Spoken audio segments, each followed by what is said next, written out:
Hello, Sophie. Can you hear me? Hello, Oh, Greg. let me just find. Hi, Oh, hello. Let me just. Can you see me? hi. Yeah, Hi, yeah. love. How are you today? I don't know. Quite How are your hectic. exams? How did it go? Are you still doing it? I my pathology did well, but my nutrition exam, I think it is not. So far, it is not as good as I thought. I think that I still have to study much more hard than anybody else. I Oh, don't think okay. that I performed really well. Yeah, So the was this like a practical exam or a written exam?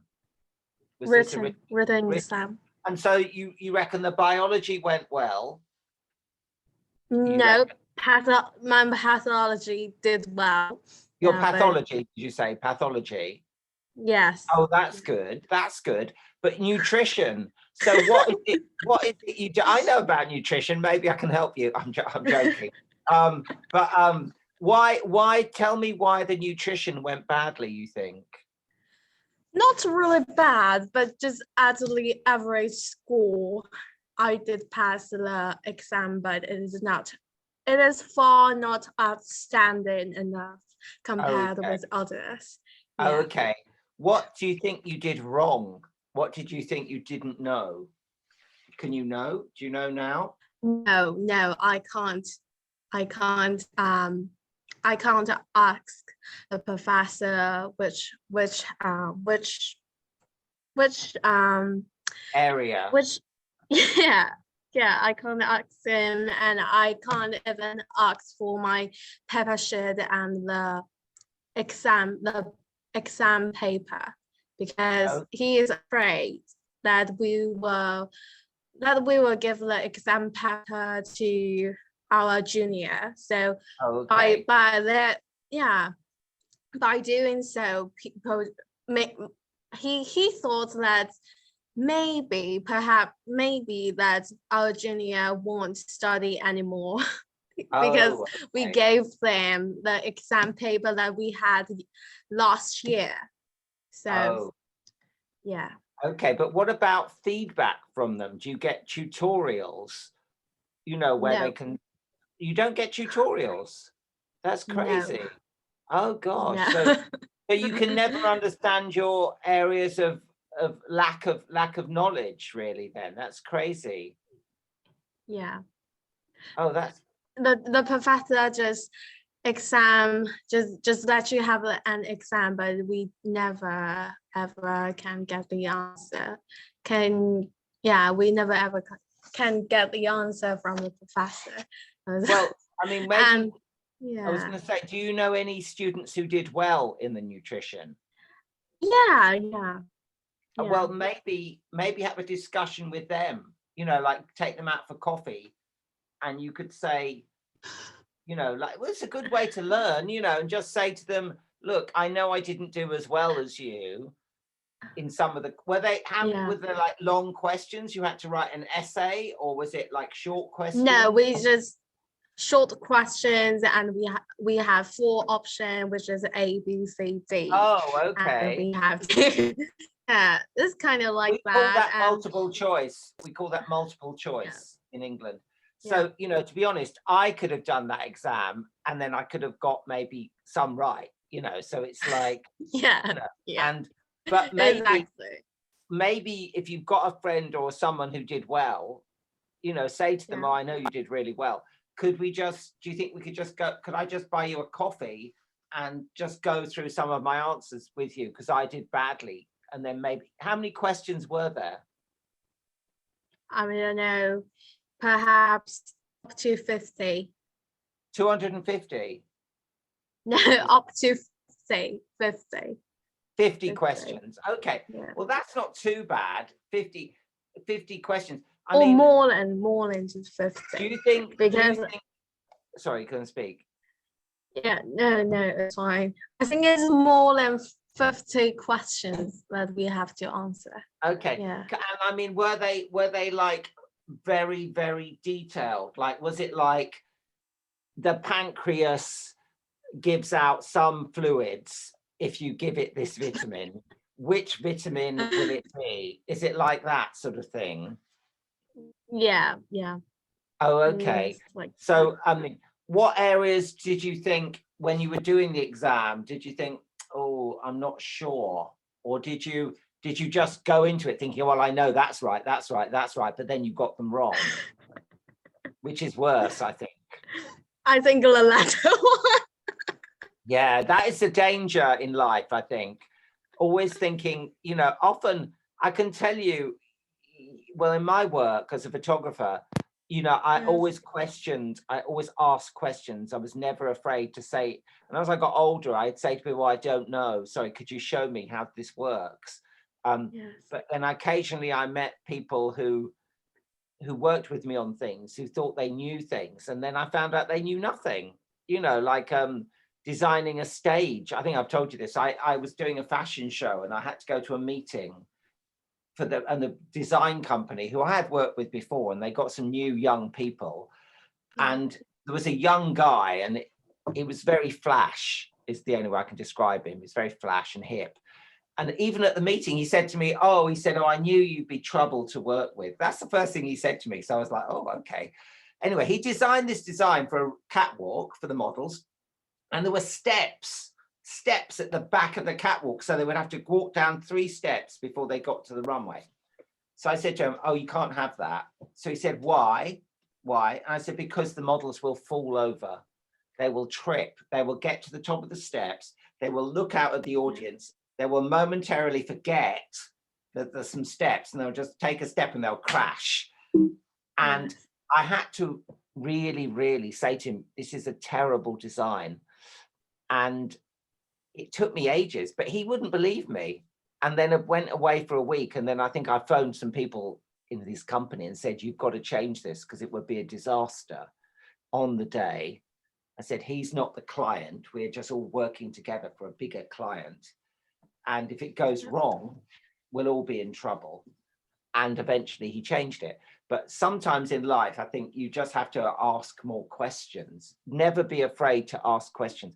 And even with your friends or the people who've done well in that exam, let them have, do you know the word kudos? Do you know the word kudos? No. Oh, okay. I'll put it in the share screen. Let me get it up. It's a great word, kudos. Let me just get the translation up. Yeah, kudos. It's Greek originally. Yes. Can you see what it says? Praise and honor received for an achievement. Kudos. Let those people who did well have the kudos now, but use your lack of knowledge or you have self-knowledge because you didn't do as well, and ask them. Be humble. Let them feel special. Doesn't matter. There's no thing about pride here because you need to learn. And if you can understand what you did wrong, you will be helping yourself. Do you know what I mean? Never be embarrassed. Never be embarrassed to ask a question. If people treat you badly because you've asked a question, it's their problem. It's not your problem. If you don't know something, it's not your fault. And in many situations, if you are made to feel less than yourself because you don't know, that is not a problem. It's someone else's problem. It's not your problem. So I would say let those people who did well have the kudos, but maybe speak to them and say, look, I didn't do so well. Can you guess which areas you did not well in that exam? Okay.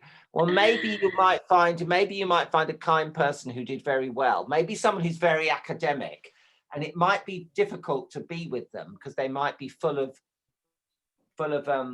pride at doing so well. So they might be, we call it puffed up. They might be like puffed up with their own importance. The expression puffed up with they might be like, oh well, I'm so good, they might be a bit like that, but if they are, that's their problem. But just be humble because it's easy to be humble sometimes, and then another word which I use sometimes, which is very helpful, it's called love bomb. You love bomb someone with praise. So basically, you do it very subtly. Oops, with praise. You basically say to them, oh, you know, you did so well in that exam, and I know I didn't do very well as I was hoping. Could we just, as I said, go out for coffee and have a chat about it? And you might learn one thing. If you learn one thing from them you got wrong, that's helpful. That's worth the price of a coffee. Yeah. And but Yeah, it doesn't yeah. matter. I mean, if they think, oh, she's silly, Sophie, for asking me this, it's their thing. But you've got something from it, so you can learn. Because often in life, it's like I've been with situations where when I was styling to start with, and I didn't know so much. I had my own ideas, but technically I'd never studied styling, fashion styling, and I used to have to ask questions all the time, and the kind people at brands would say, oh no, Greg, this is like a revere on a jacket, or these buttons are made of things, you know, certain things, and they would tell me. Other people weren't so kind, and I always remembered the people who weren't kind, and they're not in my life anymore, but the people who are kind I still know. And in the end in life, we want to surround ourselves with people who are good to us. And I'm sure you're good and helpful to other people, but I think it's a good idea to just try and learn a bit more. I mean, you don't have to, it's just an idea, but it might help you if you're worried that you haven't done as well as you hoped, you know, because of your, you know, and nutrition's complicated. I mean, was it, I mean, I know, funny enough, I do know quite a lot about nutrition because I'm very into it and to the body and alternative methods of helping your body sustain itself with, you know, I expect you know about this. I'll put this word in. Actually, we've talked about this before. Do you know what the macrobiome is? No? Oh God, that's really important now. That's the big thing. Oh, it's the macrobiome. It's basically new science. Oh, it's something you should study. It's very interesting. It's basically saying like the gut in our bodies is like a second brain. And the way we absorb nutrition affects the whole of our body, not just our gut, but it affects our brain, it affects everything. And to have a good macrobiome with many, many different cultures of in our gut is very important for healthy living. And lots of interesting scientists have done studies of people where they don't have over processed foods.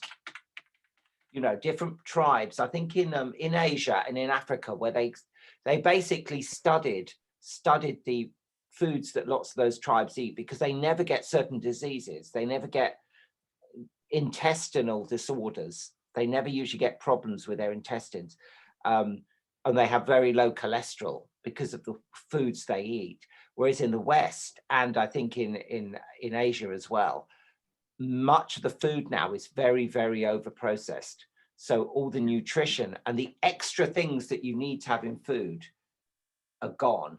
So often people have lots of gut problems, you know, from IBS, like irritable bowel syndrome, or Crohn's disease and things like that. And by increasing the cultures in your gut, in your macrobiome, you can develop, you can help yourself. And definitely with my body, because I was diagnosed with Crohn's disease a few years ago, about 10 years ago, I'm very, very much aware of my microbiome. And I have something called, well, I have kefir. I don't know if you know what kefir is. It's like a cultured milk. It has lots of lactobacilli in. Oh, something to study, because it's a new area of science that's becoming mainstream, and it's in lots of countries now. People are being very thoughtful about it. I mean, like there's a thing which you have, which I'm sure you know, which is called kimchi. Do you know what kimchi? You know what kimchi is? Well, kimchi now is considered a wonder food because that has a lot of cultures within it. And a lot of people in the West are having kimchi. because it Yes, uh, I got and then it. because it's very, very good for your gut. Fermented foods are very good for promoting the macrobiome, and they've discovered in well, lots and lots of scientists have written things about this. I've read a lot that, for instance, I don't know if you know this. It sounds a bit of a grim thing, but basically, people who have diseases called C. difficile. Have you heard of C. difficile? It's a hospital bug that you can get if you're in hospital for a long time, and it's very, Yeah, very hard to treat with antibiotics. And often, if you're yes, elderly, it can kill you. And and there's no way. And you can give people antibiotics, and they don't get any better, and then their whole system breaks down. What they've realized is that they can fight this with increasing the strength of the macrobiome.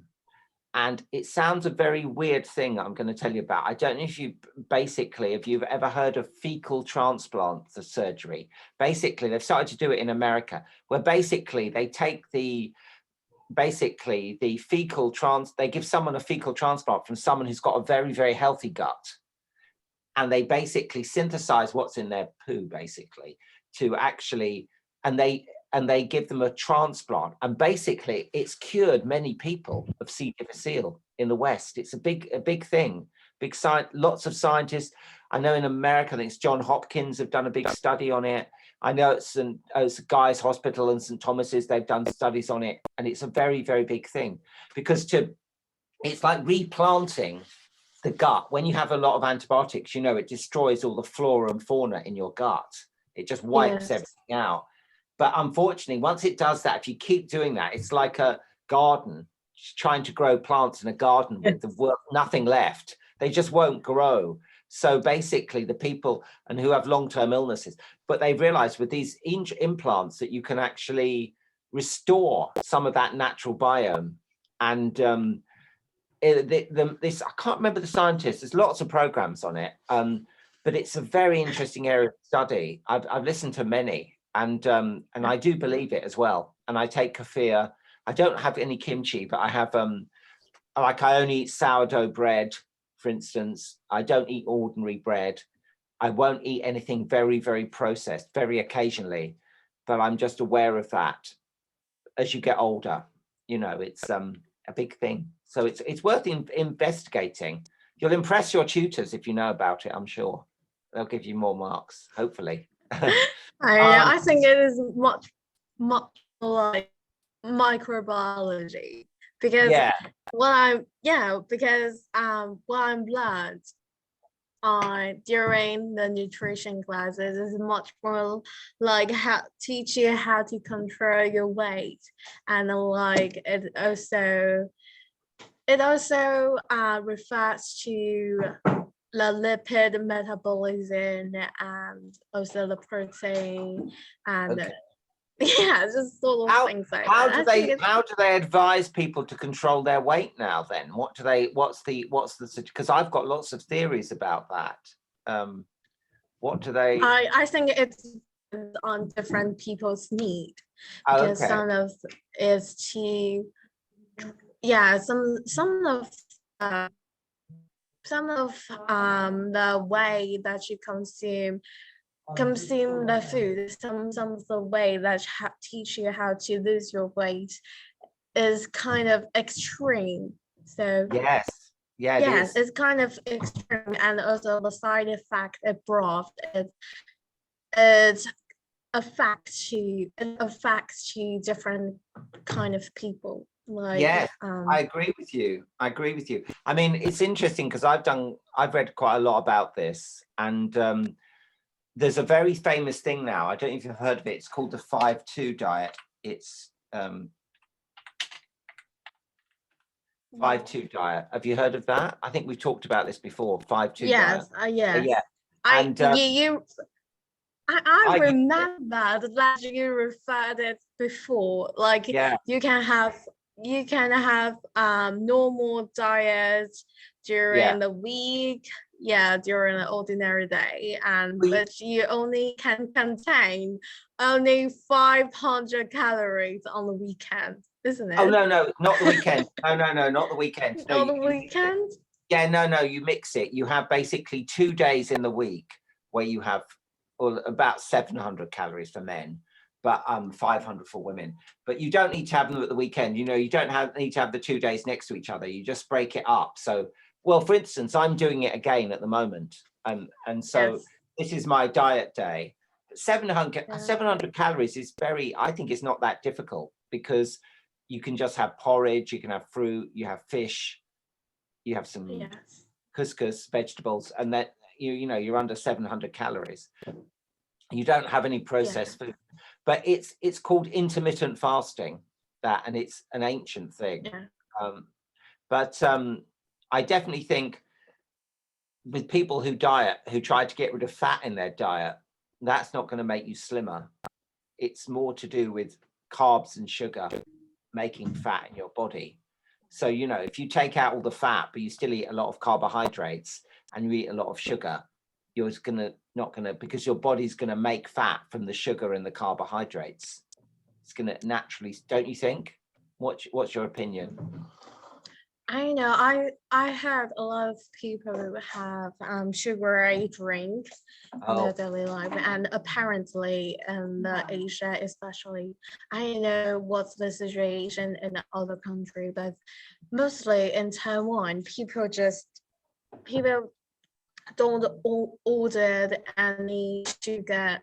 I mean, any drink with sugar, and also. I know, like, we have a lot of like lunchbox, the lunchbox in Taiwan, and it becomes much healthier than before. It contains much more vegetables.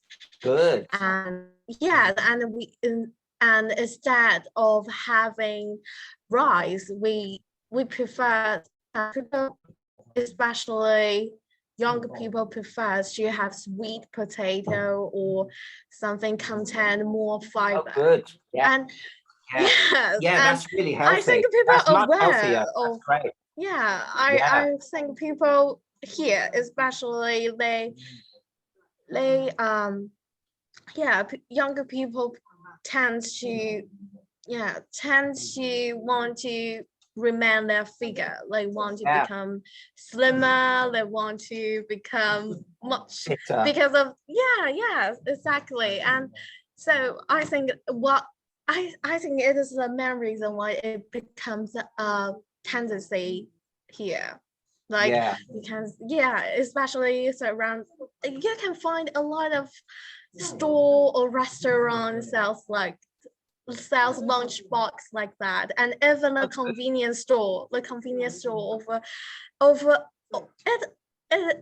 it just it even offer fitness meal. So wow, that's great. I mean, in England it's a real mixture. I mean, I've never had sugary drinks. I don't really like them, and I don't really drink a lot of soda. Occasionally. I mean, I might, if I'm going to drink soda, I'll have Diet Coke or Diet Pepsi, but I'm not going to have a sugary. I can't bear the sugar. It's just, I've stopped having so much sugar in my diet years ago. And also I'm getting older, so I'm aware of my health. And yes, definitely. It's very important for me still as an active person to be fit in my work, because I've been taking photographs the last couple of weeks and styling. I still, if I was massively overweight, it would be terrible. It wouldn't be good for my body. And I think you're right. It's important when you're young, but it's also important when you're older. And with that, I'm going to share a picture with you. I don't know I'll show it to you. My mom, I wasn't here last week because my mom, it was her birthday. Yes, I saw. Oh, you saw it on my Instagram. Yeah. And I got that picture. Let me get the picture up. I'll get the nice picture of my mum. You'll see it better. And this is my mum and me and my sister. Yeah. And we went to a lovely restaurant for lunch and we went away. And my mum is 92. So I think she looks good for 92. She doesn't look like 92. No, exactly. Well, my sister, this is my youngest sister. And my sister, can you guess how old my sister is? Maybe 58. She's 63 or 64. Wow. Yeah, so she looks good, I think. She looks really good for her age. And yeah, I think it's because we're all very aware of our bodies, you know, looking after our bodies. But also it's genetic as well, because I think in my mum's heritage, I know she does. It's Asiatic heritage. I think it's from far east of Europe towards Russia, even above Russia a bit. You know, in her ancestry. So I think she's got those genes as well, and I've got them as well, because you know, I think a bit, because I have a significant birthday coming up in about what day? Yeah, about 3 weeks. I'm quite a significant birthday myself. So you know, it's interesting. But yeah, she's in good condition. I'm really happy. Most of the time, she's very bright. My mum. She's very interested in the world, which I think is very important. Yes. You know, when you're older. So we need to talk. We talk. It's lovely talking to you, by the way, today, and really lovely. Thank you. It's good to practice, I think, with lots of other conversations as well. So we've got this thing about Thanksgiving. Well, as you can imagine, we don't have Thanksgiving in England. We don't have it. It's just not. It's American. My one feeling about Thanksgiving, and what I think about this, and it's funny, it does mention it in the video, is that it's become so commercial. It's like a sort of shopping. It's all about shopping and food, and you know, in America. And along with this thing called Black Friday. Have you heard of Black Friday? Yeah, Actually, there's I don't know.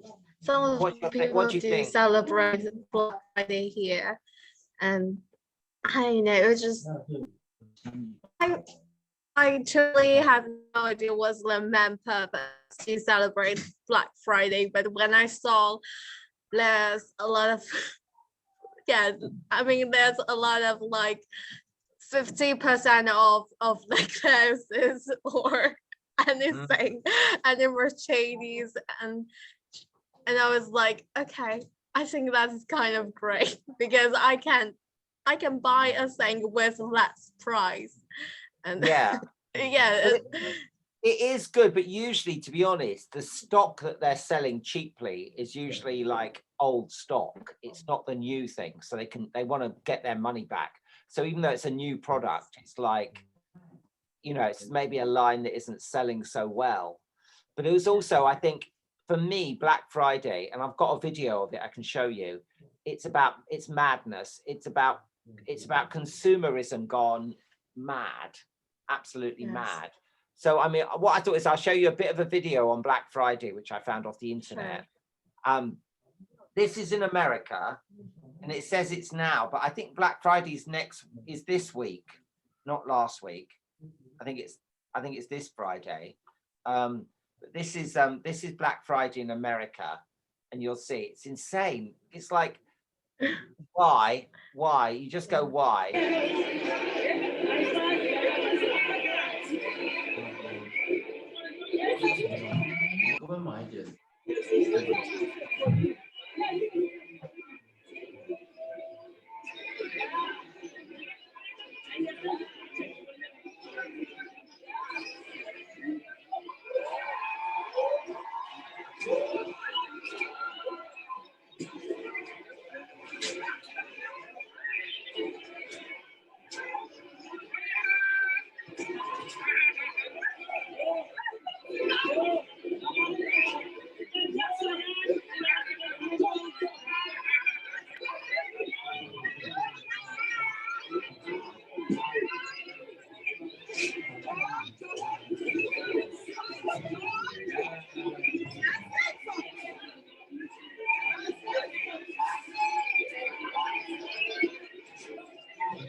I mean, basically, to me, that's just a riot. That's like a riot, isn't it?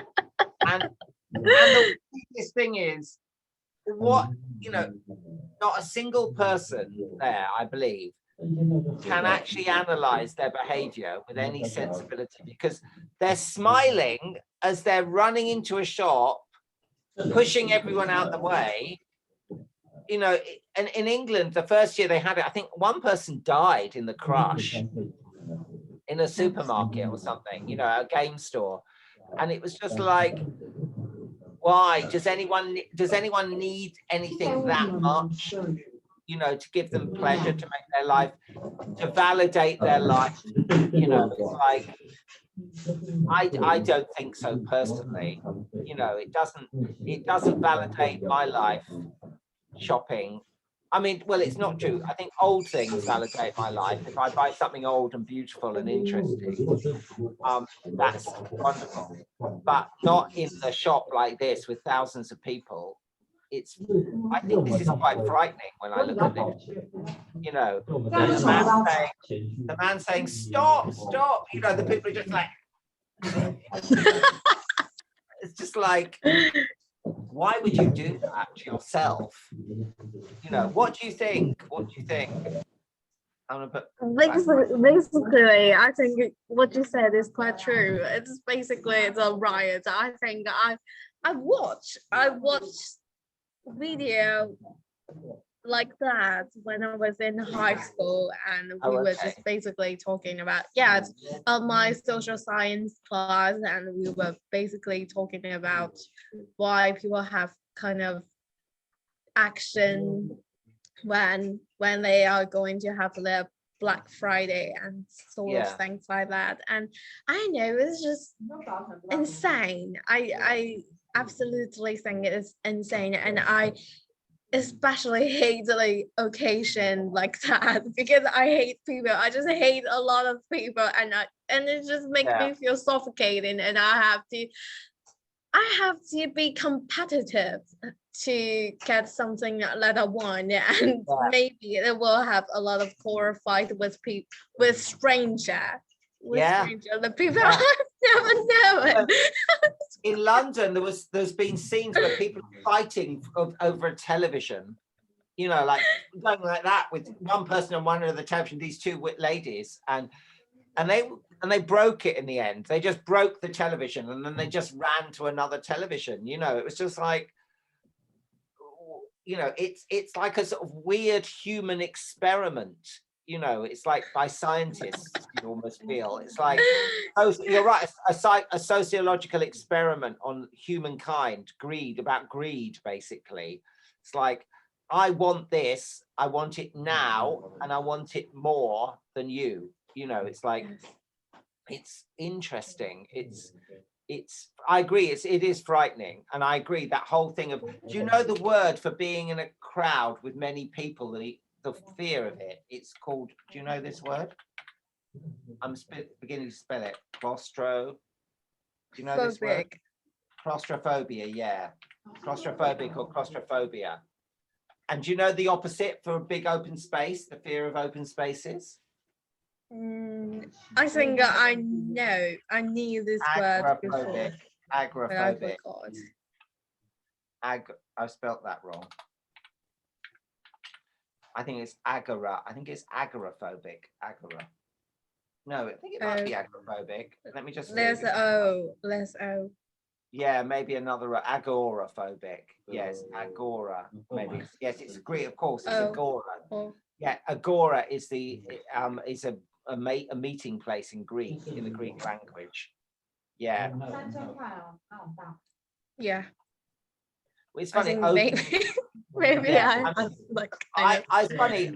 I have that a bit in lifts because I got stuck in a lift with some people when I was going to an event, and it was only for about 10 minutes, but it was enough. It was quite a big lift, and there were 3 of us in this lift, and it just stopped between 2 floors. And when we pressed the emergency button, the operator said, "Which building are you in?"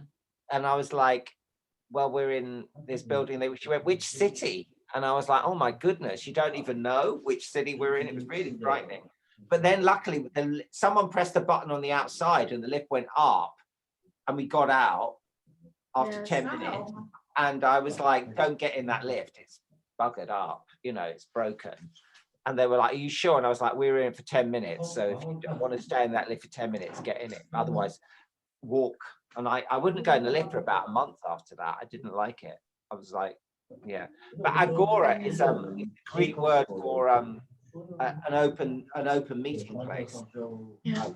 I think it's the agora is a square in Greek. But what we should do is look at the Thanksgiving thing, and the lady. It's very odd. The lady.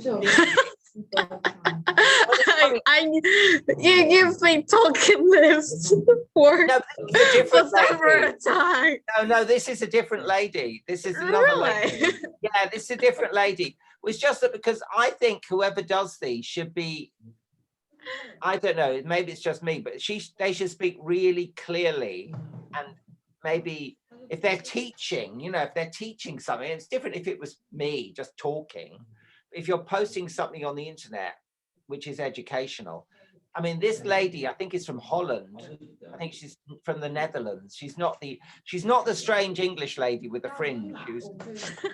I think there is an expression. There is a thing called a cleft palate in English. It's called a cleft palate. Do you know that situation where your palate doesn't form properly in your back of your mouth? And when you put your tongue to it, it makes a different sound. And that other lady, I think, has a cleft palate. It's called a cleft palate. It's a medical condition you can be born with. And that's why the English lady with the weird orange hair, she sounds like this. She goes, her mouth sounds are like that. They're not very clear. Yes. I mean, sometimes mine aren't, but I mean, I'm sure I don't speak brilliantly, but I try. But she's got and this lady's got quite a strange accent. I'm sure she's Dutch. Says Juliette Amar. She might be. She's not French. I don't think it's a French name, but I don't think she's French. She's got a really unusual accent. But anyway, she's dressed as a pilgrim. She's dressed as a pilgrim from the thing. And the one thing they don't talk about in this is that basically it was the Native Americans, the indigenous people of America, who saved the white people when they went there. And then after about 200 years, they tried to get rid of them, and now the indigenous people of America have a lot of trouble. They've often had lots of trouble, lots and lots of trouble. All the cowboy movies about bad Indians, so it's crazy. But yeah, the indigenous, but anyway, so this is the video. It's quite a good video, I suppose. It's quite informative. Hi, my name is Juliette Aymard, and this is a new episode of our Cambridge Institute channel. Today, we're going to talk about Thanksgiving. Thanksgiving is one of the most important celebrations in the United States, and it officially marks the beginning of the great holiday season. Okay, you might say, but how did it all begin? Well, it is a little bit complex, but in a nutshell, the story is this. Do you understand that expression, in a nutshell? It's quite a good one. In a nutshell. It's a good. What do you think that means? Oops, in a nutshell. 3 words. Briefly. Yeah, because you imagine a nut is a very small thing. So Yes. inside a nutshell, you could only put a certain amount of information. Yes. So it's a great expression in a nutshell. It's a great English expression that. I think it has very interesting old roots about secrecy. I know that people used to write little things and keep them in shells of walnuts, like little boxes. So it might be that actually.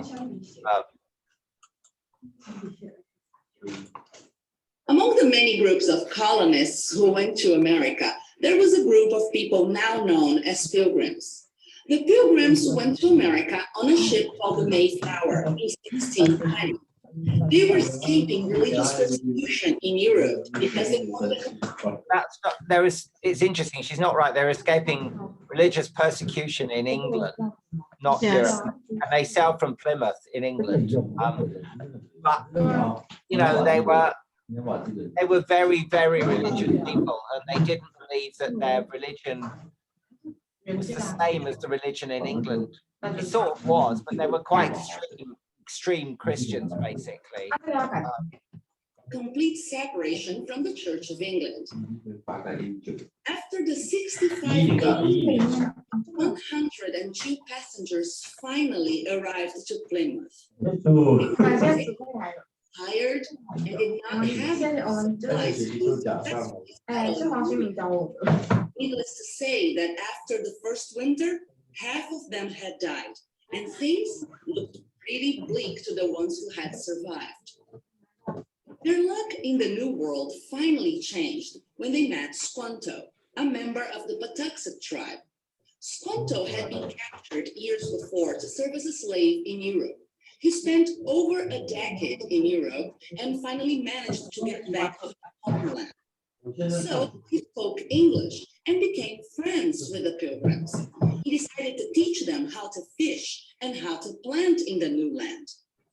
Thanks to Squanto's help, they were able to have a bountiful harvest in 1621.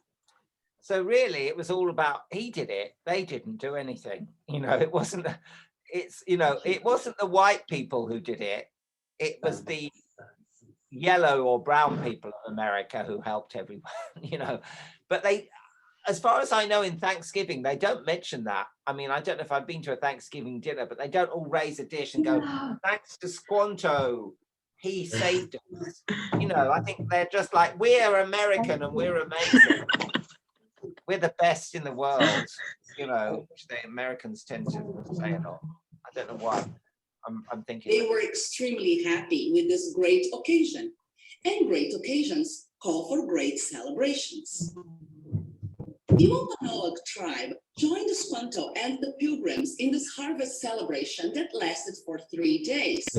Basically, this first Thanksgiving marks 3 accomplishments. The Pilgrims that had survived for 1 year in the new land, the bountiful harvest that was a promise they would be able to survive for yet another year, and their friendship with Native Americans. After this first event, Thanksgiving was celebrated sporadically by some colonies in New England, but as local events that took place in different dates. It took over 200 years for Thanksgiving to be established as a national holiday, and it was all because of a woman. Sarah Josepha Hale, an editor from Boston, believed that Thanksgiving was an important celebration that could help unite Americans, promote patriotism, and establish an all-American holiday. She spent over 17 years campaigning for Thanksgiving until finally in 1863, in the middle of the American Civil War, she was finally able to convince President Lincoln to establish Thanksgiving on the last Thursday of November. This date was later changed by Franklin Roosevelt to the 4th Thursday of November. In the beginning of the 20th century, 2 new traditions were Macy's Thanksgiving Parade and Thanksgiving football games. Macy's, a famous New York department store, has been organizing a parade in the streets of Manhattan since 1924, with giant helium balloons, celebrities, and marching bands. If you prefer watching football, You can choose one from the hundreds of games being played, from university teams to the NFL. What about dinner, you may ask?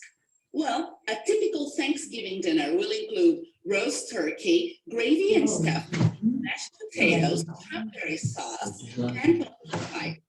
Some families also serve yams, corn, peas, cornbread, pumpkin bread, and apple pie. As it is a lot of food, the meal is usually served by midday or early afternoon. I mean, to me, that diet seems terrible. You know, it's just like, how many extra carbs can you eat? You know, it's like carbs, carbs, carbs, carbs, carbs, and sugar. I don't know what you think. What do you think of that It's just diet? too much. Yes, too Too much, for too much. an Asian. And No, there's too also much a for lot of an Asian. sugar. There's a lot of sugar in everything. So they mash the Swedes and they put sugar, and they mash the vegetables and they put sugar in the vegetables or syrup. And so it's just like eating sweet food. And the pies, pumpkin pie, I can't imagine anything more gluey. I can't imagine that it will be. I don't know, too greasy and too sweet for me, and also for my mom and my sister, because we particularly care about our diet, how we eat, and it's just no, it's just we are not going to have it. Because I love apples, and in England we have a lot of sharp apples which are great, called Bramley apples. They grow on trees, you can find them everywhere, and that you can't eat them, you have to cook with them because they're so tart. But there's a French recipe called tarte tatin. Have you ever had tarte tatin? It's I'll write it in the thing. It's lovely. It's about the most delicious apple tart you can have. And it's like layers, it's like a very, very thin pastry, super thin. And then you layer it with fine apples that are very, very sharp. And then you cook it upside down. And you use very natural sugar, like unrefined sugar, like molasses sugar. And it basically caramelizes the apples, but it's also very, very thin. So when it's cooked, it's like a very thin pizza. That tastes amazing. And also there's not many carbs in it, you know, and also the tartness of the apples works well with the caramelized sugar. Whereas apple pie in America, when I was there once, I had it and I was just like, wow, this is just sweet. Yeah, so much sugar, so much Oh sugar. my God. I tried American food before. It's either too sweet or either too salty. Yeah, that's the problem with their diets, you see. And unfortunately, in England, in the 1960s, 70s, and 80s, we imported lots of ideas of their food in our diets, and that's what caused so many problems with obesity in England as well. In certain areas. I mean, I love food and I eat really interesting things. Sometimes I eat cakes, you know, I love cakes, but I don't eat them all the time. You know, I eat healthily and I eat a lot of vegetables, and it's very important for me, you know, but it's American food. I mean, I did when I was in America, I haven't been to America for years, but I did find some healthy food just by cooking it myself. But sometimes it's fun to eat a donut. I mean, you know, Krispy Kreme donuts are amazing. Oh my gosh, I love Krispy Kreme. Yeah, Krispy Kremes are amazing. But they are just, there is nothing good for you in Krispy Kremes, is there? There's no nutritional value. Well, I mean, there's exactly sugar and fat. It's just sugar and fat, basically. Yeah, I mean, to have one maybe once a year, it's great because it's a real treat. But not if you ate them every day, you'd be like the size of a house, you know, and it's you know, it would be terrible. I mean, I really like these things, which I'm going to make because I haven't made any cakes for ages myself, and I'm going to make a thing called I think I've told you about this. I'm just trying to spell it.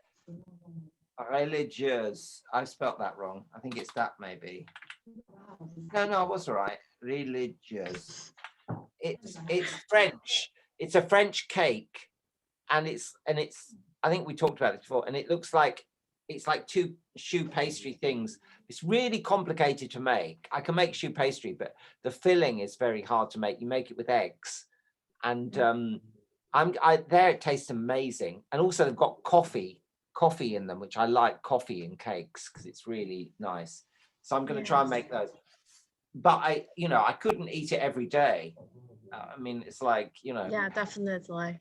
And the I thing can't is, have any sugary things every day. It's just no, too exactly. overwhelming. Yeah. Yeah, but interestingly, if you when you go to France and you see the French patisseries, even in small towns, the quality of the food, the cakes and the pastries is incredible.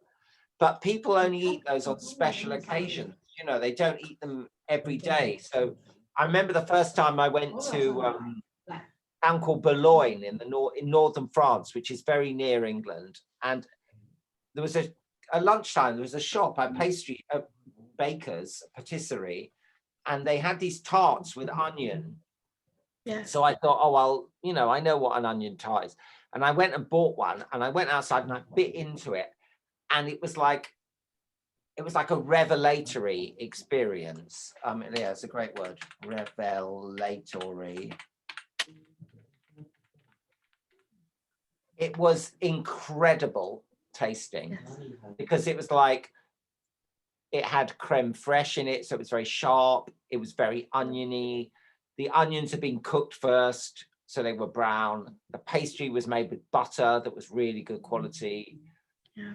I couldn't believe it. I was just like, I remember eating it outside, go, oh my goodness, this tastes. But and that was probably in the 1980s, and England at that stage hadn't caught up.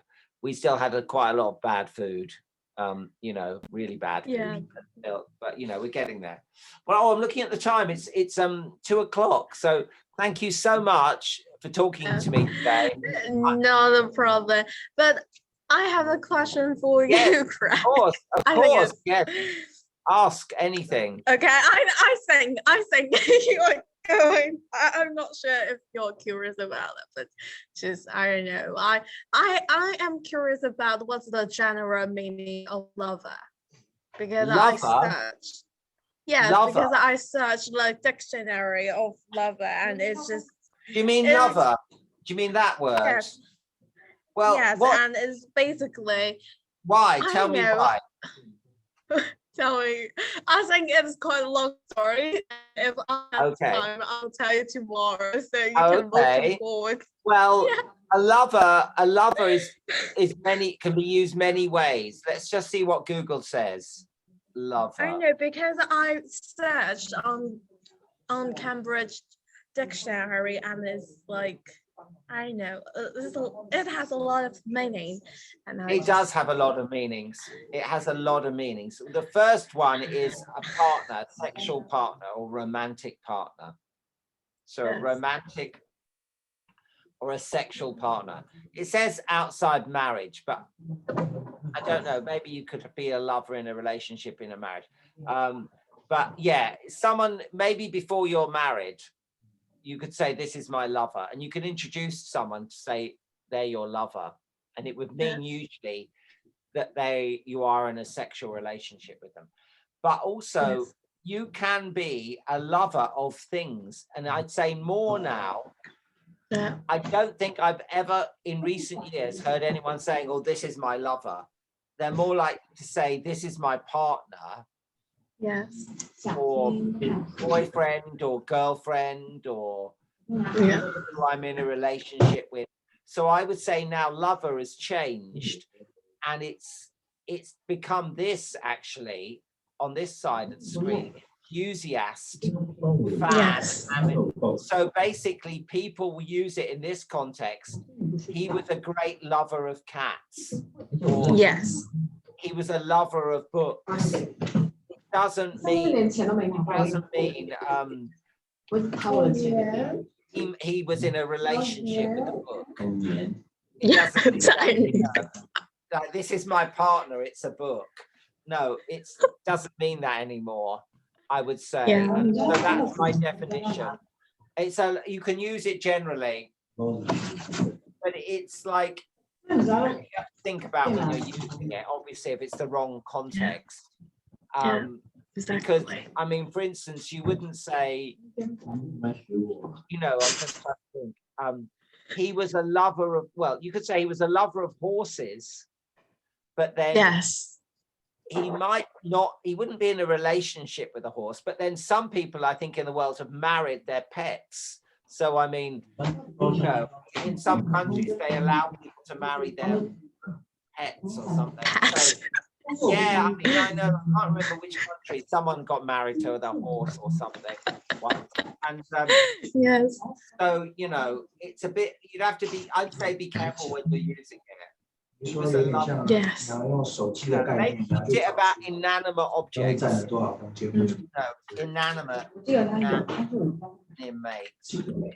inanimate objects. Use it about those. You know, like a Yes. book, chair, a shop, a donut. He was a lover of donuts. I mean, you're a lover of Krispy Kreme donuts. It doesn't. Yes. It doesn't mean you're going to get married to a Krispy Kreme donut. Exactly. So Yes. does that make sense? Does that make sense? Yes, it all makes sense.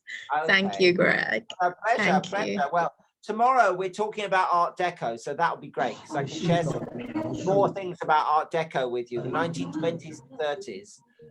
It's such an interesting period. It's so glamorous, and there's so many interesting Yes. things I can. And we can watch a clip of a movie, another movie tomorrow. Yeah, Musical. definitely.